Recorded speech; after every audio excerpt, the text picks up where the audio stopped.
बिस्मिल्लाहिर्रहमानिर्रहीम। नाज़रीन अस्सलाम वालेकुम, मैं हूँ इमरान वसीम। नाज़रीन आज 6 जनवरी है, दिन है जुमेरात का और साल 2022।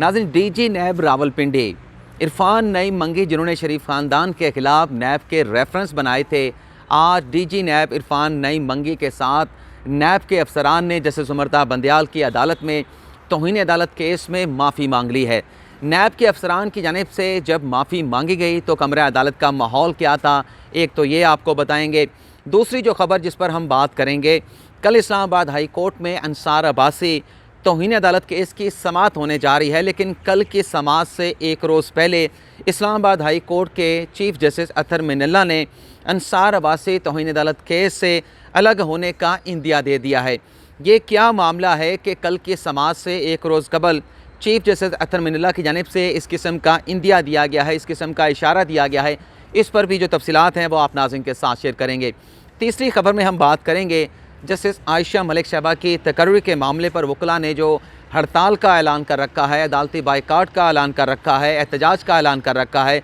इस तनाज़र में आज सुप्रीम कोर्ट में क्या डेवलपमेंट्स हुई हैं वो भी आप नाज़रीन के साथ शेयर करेंगे। तो पहली खबर से गुफ्तगू का आगाज़ करते हैं कि किस केस में अदालत की जानिब से नैब के अफसरान के ख़िलाफ़ तौहीन अदालत की कार्रवाई का आगाज़ किया गया था।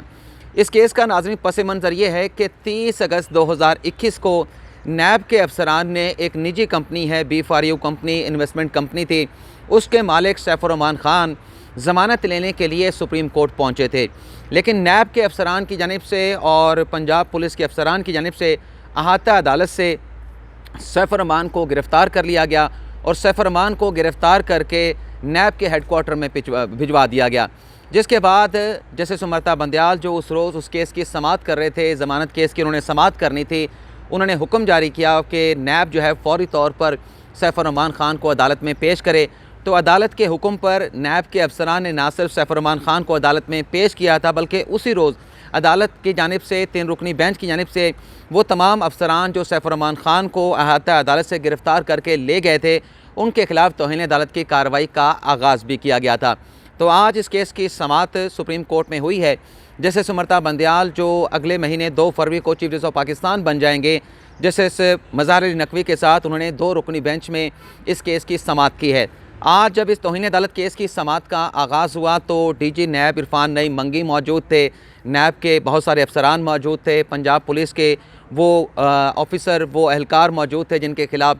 तौहीन अदालत की कार्रवाई का आगाज़ किया गया था। तो जब अदालती कार्रवाई का आगाज़ हुआ तो नैब के वकला की जानिब से अदालत को ये बताया गया कि इस मामले पर जो नैब की जानिब से जो है वो बहुत सारे इक़दामात उठाए गए हैं, गाइडलाइंस बनाई गई हैं, जिसके नतीजे में अब ये तय कर लिया गया है कि अगर किसी मुल्ज़म को गिरफ़्तार करना है तो उसके पैरामीटर क्या होंगे, उसकी गाइडलाइन क्या होंगी। तो जस्टिस उमरता बंदयाल की जानिब से नैब के वकला से ये कहा गया कि आप जो मर्ज़ी गाइडलाइन बनाते रहें। अदालत ने इस मामले का नोटिस इसलिए लिया था कि अहाता अदालत से एक मुल्ज़म को गिरफ़्तार किया गया था और इस तरीके से किसी भी अदालत से मुल्ज़म की गिरफ़्तारी जो है उस अदालत की बेतौकीरी समझी जाती है। और जस्टिस मज़ार अली नकवी की जानिब से ये भी कहा गया कि इस तरह के मामलात से मुतल्लिक़ जो है वो अदालती फ़ैसले भी मौजूद हैं। जिसके बाद जस्टिस उमरता बंदयाल ने कहा कि जो प्राइमरी इशू है इस मुकदमे का वो यही है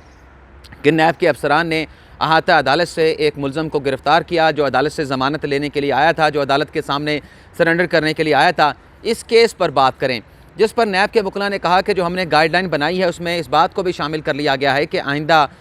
नैब जो है मोहतात रहेगा और किसी भी अहाता अदालत से किसी मुल्ज़म को गिरफ़्तार नहीं किया जाएगा। नाज़रीन मुख्तसर सा यहाँ पर वक्फ़ा लेते हैं और फ़ौरी तौर पर आपकी खिदमत में दोबारा हाज़िर होते हैं। माज़रत चाहता हूँ, बड़ी अजीब किस्म की आवाज़ें आने लगी थी तो मैंने ज़रा देखना था भाई चल क्या रहा है। अच्छा, जस्टिस उमरता बंदयाल ने जब ये सवाल किया तो नैब के वकला की जानिब से बताया गया कि जो तौहीन अदालत का केस है उसमें तमाम जो मुल्ज़मान हैं, 4 अफसरान नैब के हैं, 6 पंजाब पुलिस के एहलकार हैं, उन्होंने तहरीरी तौर पर जो है वो गैर मशरूत माफ़ी मांग ली है और वो तमाम मुल्ज़मान ख़ुद को अदालत के रहमो करम पे छोड़ते हैं। जिस पर जस्टिस उमरता बंदयाल ने कहा कि जितने भी तौहीन अदालत के मुल्ज़मान हैं वो आगे आ जाएँ, अपनी नशिस्तों पर खड़े होकर सामने आएँ। और फिर जस्टिस उमरता बंदयाल ने कहा कि तमाम अफसरान जिन्होंने तहरीरी माफ़ी मांगी है वो अदालत में खड़े होकर ये कहें कि वो अपने इक़दाम के ऊपर शर्मिंदा हैं, पशेमान हैं, गैर मशरूत माफ़ी मांगे और ये कहें अदालत में कि वो अपने उस इक़दाम की वजह से ख़ुद को अदालत के रहमो करम पे छोड़ते हैं। तो वो तमाम 10 के 10 तौहीन अदालत के मुल्ज़मान, जिसमें 4 नैब के अफसरान थे और 6 पंजाब पुलिस के एहलकार थे। अच्छा, जो इरफान नईम मंगी साहब हैं, वो चूँकि पिंडी रीजन के डीजी हैं, उन्हें अदालत की जानिब से नोटिस किया गया था, लेकिन उनके खिलाफ तौहीन अदालत की कार्रवाई नहीं थी। लेकिन जब ये माफ़ी मांगी जा रही थी तो इरफान नईम मंगी साहब जो है वो मुल्ज़मान के साथ मौजूद थे। तो तमाम मुल्ज़मान जो है वो रोस्टम पर आए और बाकायदा उन्होंने ऊँची आवाज़ में अदालत के कहने पर यह कहा कि हम गैर मशरूत माफ़ी मांगते हैं, अपने इक़दाम पे पशेमान हैं और ख़ुद को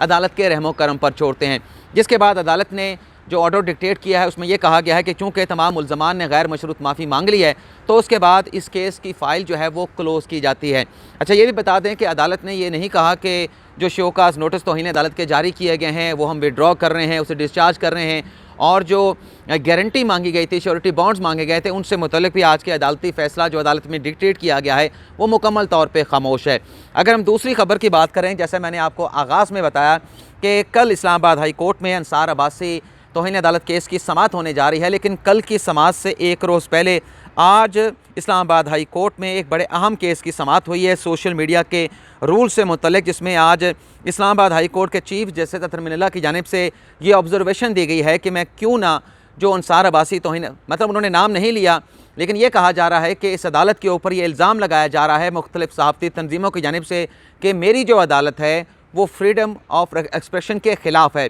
तो अगर ऐसी बात है तो फिर मैं ऐसे केसेस को नहीं सुनता, ऐसे केसेस को जो है किसी दूसरी अदालत में जो है वो ट्रांसफ़र कर दिया जाता है, कर दिया जाए, क्यों ना ट्रांसफ़र कर दिया जाए। ये केस था सोशल मीडिया रूल्स के ख़िलाफ़ जो दरख्वास्तें दायर की गई थी, इसकी समाअत कर रहे थे जस्टिस सुमरता बंदयाल। उनके एग्जैक्टली रिमार्क्स क्या थे वो आपके साथ हम शेयर कर लेते हैं। जस्टिस सुमरता बंदयाल नहीं, चीफ जस्टिस अतर मिनल्ला ये कह रहे थे कि क्या सोशल मीडिया रूल्स किसी भी तौर पर आइन के आर्टिकल 19 और 19A से मुतसादिम हो सकते हैं, उसके ख़िलाफ़ हो सकते हैं। और दरख्वास्त गुज़ारों से ये भी पूछा गया कि आप समझते हैं कि यार ये सारे केसेस, ऐसे सारे मुकदमात जो हैं किसी दूसरे बेंच में सुने जाएँ, और फिर वही बात जिस पर उन्होंने इंदिया दिया, जिस पर शायद चीफ जस्टिस अतर मिनल्ला साहब को तशवीश भी है कि कुछ इंटरनेशनल ऑर्गेनाइजेशन समझती हैं कि ये बेंच फ्रीडम ऑफ एक्सप्रेशन के ख़िलाफ़ है। अच्छा, ये मामला क्यों यहाँ तक पहुँचा है, इसकी वजह भी नज़र आती है, समझ भी आती है। वो वजह यह है कि जो राना मोहम्मद शमीम पर और तौहीन अदालत के जो दीगर मुल्ज़मान हैं, अंसार अब्बासी है, उन पर जो फ़र्द जुर्म आयद करने का फ़ैसला किया गया था आखिरी समाअत को, तो उसके बाद जो है वो मुख्तलिफ़ सहाफ़ती तंजीमों की जानिब से एलामिया जारी किए गए और ये कहा जा रहा है कि ये फ्रीडम ऑफ एक्सप्रेशन के ख़िलाफ़ है कि सहाफ़ियों के ऊपर जो है वो तौहीन अदालत की फ़र्द जुर्म आयद की जा रही है, क्योंकि अदालत ने सिर्फ अंसार अब्बासी पे नहीं बल्कि उसके साथ साथ आमिर गौरी पे और मीर शकील रहमान पर भी फ़र्द जुर्म आयद लगाने का हुक्म दिया था। ये फ़र्द जुर्म की कार्रवाई तो कल होगी, लेकिन आज चीफ जस्टिस अतर मिनल्ला की जानिब से ये रिमार्क दिए गए हैं, उससे बज़ाहिर ऐसा लगता है कि जो अलामिये मुख्तलिफ़ सहाफ़ती तंजीमों की जानिब से, मुल्क की गैर मुल्की तंजीमों की जानिब से जारी किए गए हैं, उन पर उन्हें खासी ज़्यादा तशवीश पाई जाती है। चीफ जस्टिस अतर मिनल्ला की जानिब से ये कहा गया कि क्यों ना शफाफियत के असूल के पेश नज़र ये केस किसी दूसरे बेंच को भिजवा दिया जाए। लेकिन जो वकला थे जो आज केस में सोशल मीडिया के रूल्स के ख़िलाफ़ जिन्होंने दरख्वास्तें दायर कर रखी थी, उनकी जानिब से चीफ जस्टिस अतर मिनल्ला को ये कहा गया कि हमारी राय में इस कोर्ट को इस बारे में कोई फ़ैसला नहीं लेना चाहिए, हमारी राय मुख्तलिफ है, हम यही चाहेंगे कि सोशल मीडिया रूल से मुतल्लिक़ इसी केस को हमारा मुकदमा सुनना चाहिए। तो आज तो ये मामला टल गया है, लेकिन कल देखते हैं, क्योंकि असल केस तो कल है, कल अंसार अब्बासी तौहीन अदालत केस की समाअत होनी है। तो पिछले कुछ दिनों से आखिरी समाअत के बाद जो सहाफ़ती तंजीमों की जानिब से मुख्तलिफ़ अलामियाँ जारी किए गए हैं, देखना ये होगा कि कल चीफ जस्टिस अतर मिनल्ला उन अलामियों के ऊपर क्या ऑब्जर्वेशन देते हैं, क्या वो कल ये फ़ैसला करेंगे कि वो बेंच को छोड़ेंगे, या फिर जो उनके सामने फ्री कैन हैं वो खुद चीफ जस्टिस से मुतालबा करेंगे कि नहीं, आप जो है इसको कंटिन्यू करें और तौहीन अदालत की कार्रवाई को आगे बढ़ाया जाए। अब इस बात का कल ही जो है वो अंदाज़ा हो पाएगा, पता चल पाएगा कि कल क्या कार्रवाई होती है। तीसरी जो हमारी खबर है जस्टिस आयशा मलिक साहबा की तकर्री से मुतल्लिक़, जैसा कि आपको मालूम है कि आज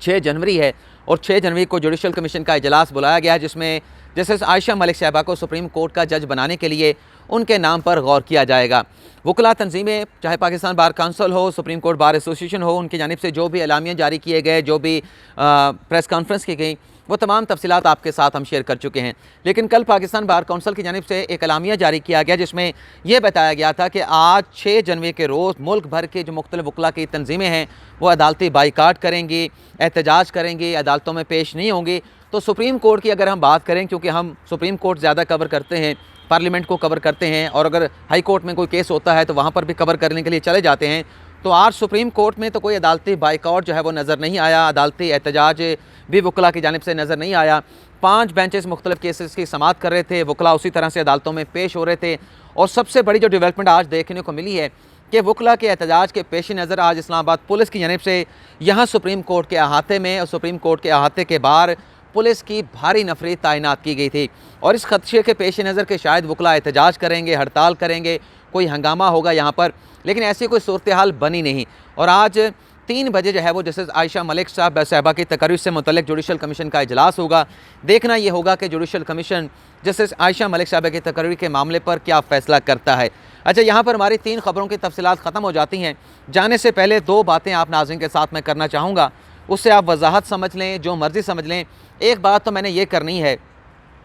कि जो डील से मुतल्लिक़ ख़बरें आपके साथ हम शेयर करते रहे और इमरान खान साहब के ख़िलाफ़ तहरीक अदम-ए-एतमाद से मुतल्लिक़ ख़बरें शेयर करते रहे, इमरान खान को हटाने से मुतल्लिक़ ख़बरें शेयर करते रहे, मैंने आज तक जितने भी इस मौजू के ऊपर वीलॉग किए हैं, मैंने अपनी ज़ाती राय नहीं दी। जो ज़ाती राय दी है वो दोबारा आपके साथ शेयर कर लेता हूँ। मैंने ज़ाती राय ये दी थी कि ये जो तमाम जो लड़ाइयाँ चल रही हैं, तहरीक अदम-ए-एतमाद, डील की ख़बरें चल रही हैं, ये सिर्फ़ लड़ाई इतनी है कि नवंबर 2022 से पहले अपोजिशन की जमातें ये चाहती हैं कि या तो इमरान खान साहब को हटा लिया जाए, क्योंकि अपोजिशन की जमातें ये समझती हैं कि अगर इमरान खान साहब जो है वो जून, जुलाई, मार्च, अप्रैल, मई का महीना निकाल गए और नवंबर में वो मौजूद हुए तो फिर वो एक ऐसा फ़ैसला करेंगे जिसका खमियाजा उन्हें फिर 2028 तक भुगतना पड़ेगा। मैंने किसी वीलॉग में नहीं कहा, ज़ाती तौर पे मैंने सिर्फ इतना ही कहा था जो मैंने आपको बता दिया है कि नवंबर 2022 की ये सारी लड़ाई चल रही है। अच्छा, डील से मुतल्लिक